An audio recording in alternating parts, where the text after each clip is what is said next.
Everyone. We are at the end of our little, mini series on Absalom's life. Today we're looking at 2 Samuel chapters 18 and 19. And this is actually the death of Absalom and then kind of the grief and the reaction to the things that occur as David is going back into his role as king. And because, again, it's 2 chapters, I'm not going to read the whole thing, but I'm going to bump around a little bit.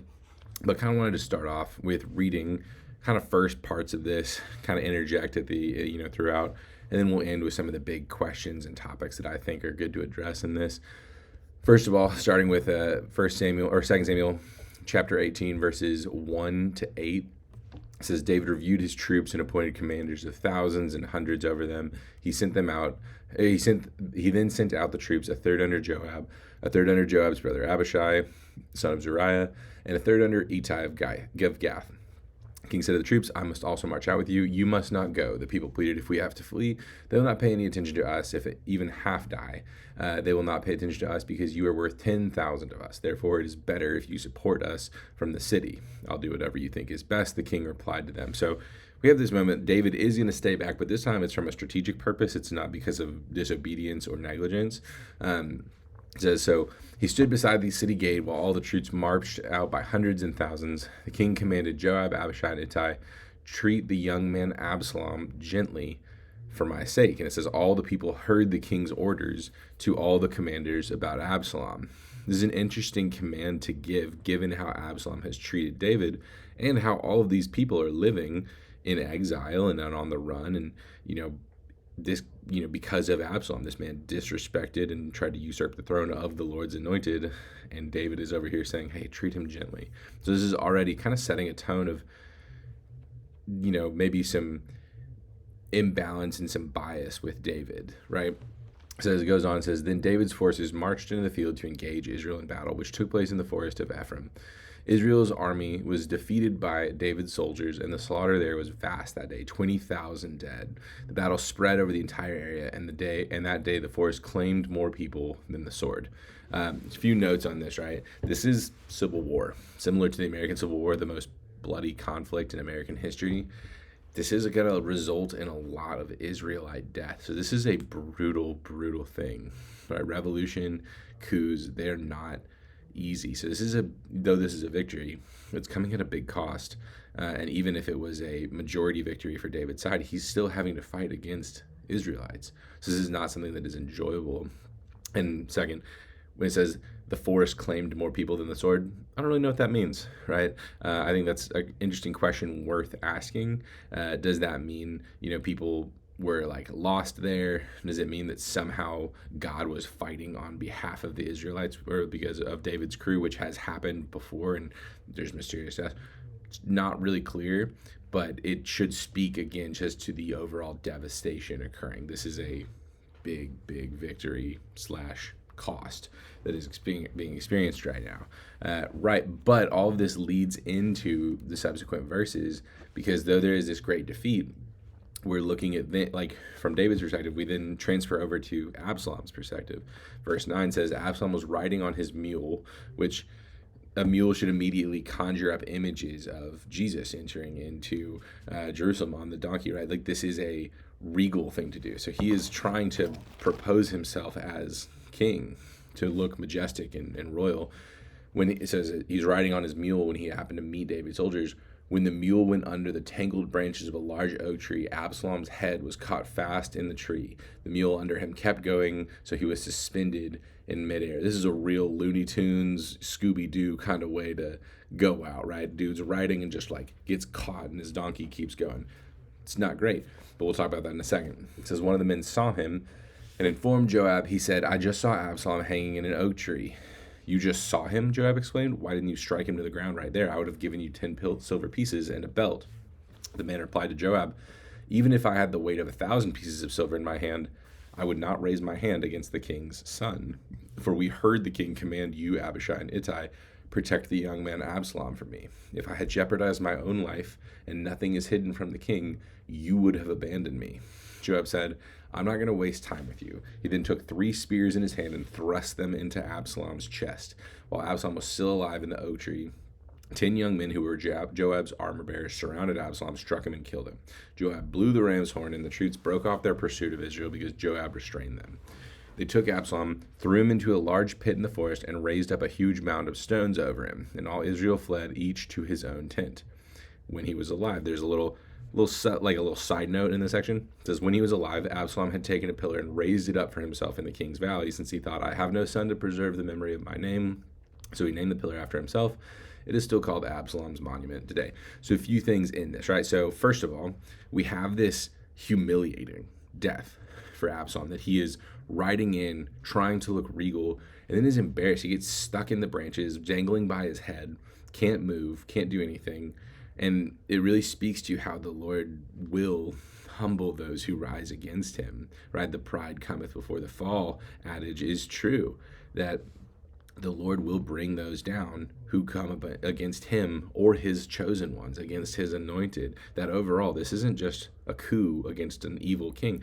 This is a rebellion against the Lord's chosen servant, his chosen king of Israel. This is a big deal, and the Lord is going to move this. And this is the completion of what we saw when we're seeing the verse where it talks about the Lord has put it in plan, has put things in motion to bring about the ruin of Absalom, right? First through counsel and now through just absolute humiliating defeat. So he's hanging there, and this runner sees him, reports to Joab, and Joab's like, why didn't you kill him? He's like, well, we all heard David say, don't kill him, and we don't want to get in trouble, so we didn't. And Joab, again, checkered history, does something not for the first time, but he does something that might be the wise move, the rational move, but it is blatant disrespect and dishonoring of David's commandment. He is disobedient, and he's incredibly harsh and cruel. So he kills Absalom as he's hanging in the tree, and his men surround him and finish the job.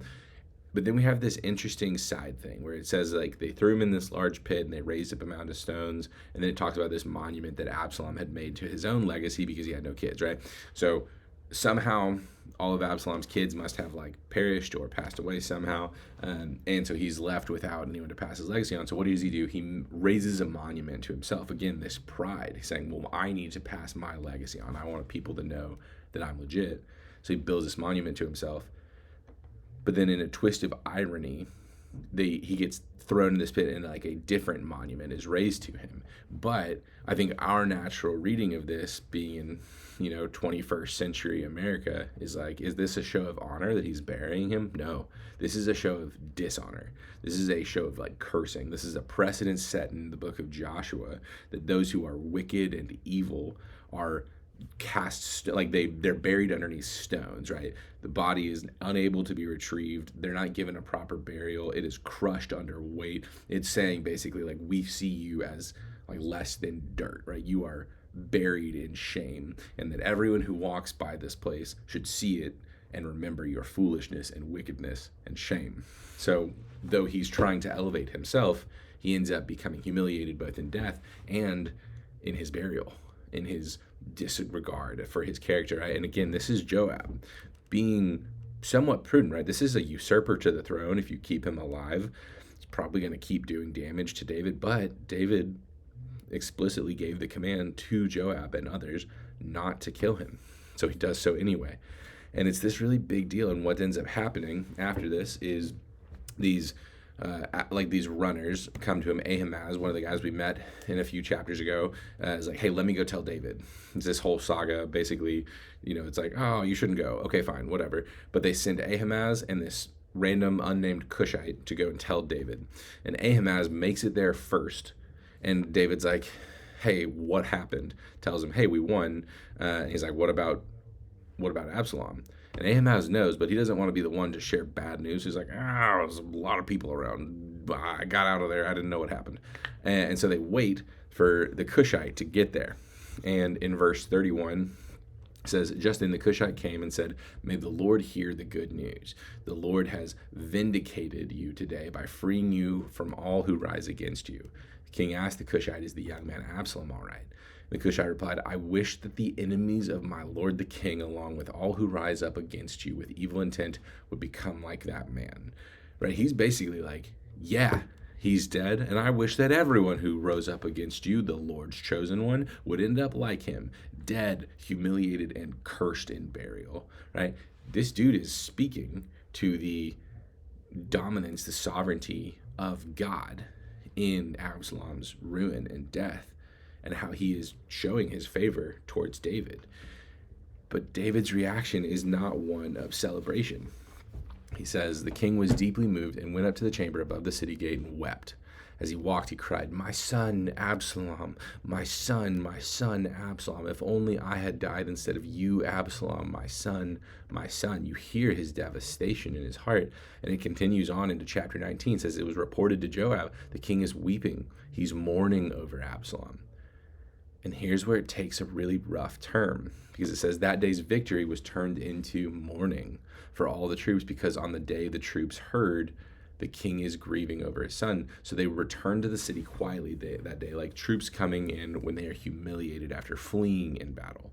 But the king covered his face and cried loudly, my son, Absalom, Absalom, my son, my son. It's this devastating, heartbreaking verse where you're seeing David truly experiencing the grief of losing his son. And once again, he is seeing the actions of his own sins. Says, oh, if only I had died instead of you. If I had died because of my own sin years ago with Bathsheba, maybe none of this would have happened.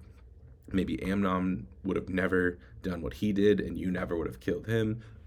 Maybe you never would have gone on the run. Maybe you would have never rebelled. Maybe you never would have now died because of this. If only I had been the one to receive the punishment and to die in your place, right? David is grieving, and there is understandable nature to David's emotionality here. But this is God's will. God's will was to keep David, to establish him on his throne. He told him as much, that he was going to be faithful to David, and that Absalom is rebelling against him as the Lord's anointed one, his chosen one, and he is going to bring ruin and devastation. So we see this heartache, but David is now experiencing this dual tension, whereas Joab earlier is disrespectful and disobedient when maybe it was prudent to take the actions he did. He still was disobedient. He was still cruel. David is now going, it's understandable for him to be emotional, but his emotionality is actually removing him from the ability to be rational, to do what is needed as both a godly king, as well as just a king in general, a person who is supposed to be following the will of the Lord and acknowledging it, but also someone who is leading other people, because his grief has turned this victory, these people that supported David, into mourning. Feels like they're humiliated. Feel like they had to flee because David doesn't even care that they won him his throne back.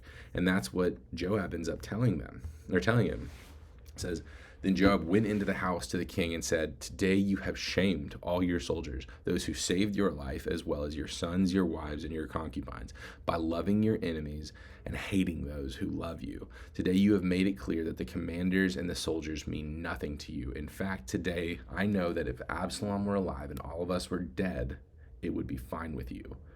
Now get up, go out and encourage your soldiers, for I swear by the Lord that if you don't go out, not a man will remain with you tonight. This will be far worse for you than all the trouble that has come to you from your youth until now. And David's had some trouble, right? So the king got up, sat in the city gate, and all the people were told, look, the king is sitting in the city gate. And then they all came into the king's presence.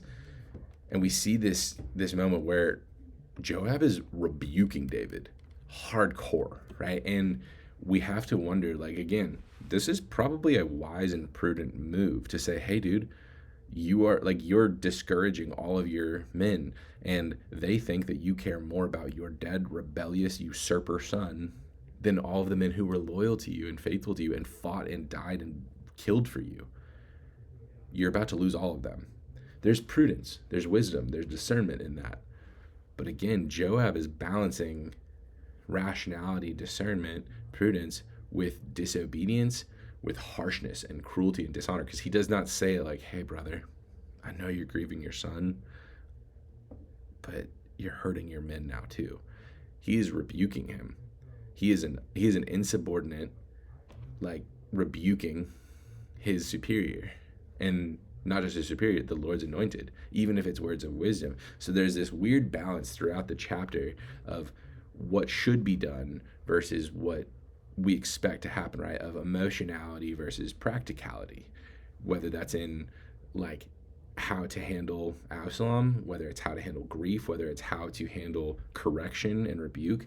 There's always this tension, and I think that's one of the things that we need to talk about as leaders with our students, is how do we balance the emotionality of what to do, like what is correct, versus how to do that so that our actions are in line with Jesus's love and unity, right? And then the rest of chapter 19, it's a kind of a parallel to David's flee from Jerusalem. Now he's coming back in, where he has all these different interactions with different people, where he Shimei, the guy who was cursing him, he comes in and he begs for forgiveness, even though he's a sham, right? He's just like playing the hot hand of whoever's in charge at the moment, but David forgives him for now.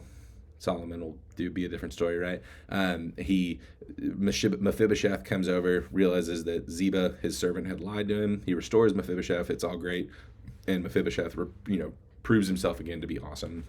And then he rewards Barzillai, who was one of the guys who came and brought provisions for him. He rewards him with kindness and support, and his son presumably gets a seat in David's court. It's really honorable, and so all these things happen. But the last thing we want to talk about is kind of this foreshadowing moment where in verses 8 to 15, we see David basically telling the elders of Judah, hey, you guys are my flesh and blood. You are the ones who supported me most, even though some of y'all rebelled. Some of y'all chose to follow Absalom. You guys are the ones that stuck with me for the most part. And you guys should have the one who has honor and I'm going to, honor these different people. Y'all should be the ones to lead me into Israel, as opposed to the northern tribes, which presumably didn't honor David as much, even if some of them still did. And you're seeing this split between Judah and the northern tribes of Israel, right? And at the very end of the chapter, you see this even more so, where it says, all the troops of Judah and half of Israel has escorted the king. Suddenly all the men of Israel came to the king. They asked him, why did our brothers, the men of Judah, take you away secretly and transport the king and his household across the Jordan along with David's men? They're accusing him of this was a secret plot, right? There's no secret in this. David was just like, hey, I'm entering from the wilderness of Judah. Y'all should lead me in because you guys were the ones that supported me. And all the men of Israel said, because the king is our relative. Why does this make you angry? Have we ever eaten anything of the king's or been honored at all, right? They're saying your words don't make any sense. And the men of Israel answered the men of Judah, we have 10 shares in the king, so we have a greater claim to David than you. Why did you despise us? Weren't we the first to speak of restoring our king? But the words of the men of Judah were harsher than those of the men of Israel. So you're setting the stage for this tension that exists between Judah and Israel, this split that is growing, right? And that's kind of just setting the table for what's going to happen in the rest of David's life, in Solomon's life, and when Solomon dies, when the kingdom splits in half between Judah and the rest of the tribes of Israel. So all this to say, as we're looking at this passage, I think the big things that we really need to understand is that ultimately God is in control. He is sovereign, and he is going to be the one who fulfills his purposes. He's going to fight for us and protect us. Jesus has shown us this on the cross, that he will fight and deliver us, that he is going to do what's necessary to bring us protection. Also, that he's going to be the one who champions our cause. He's going to be the one that champions unity in all these things.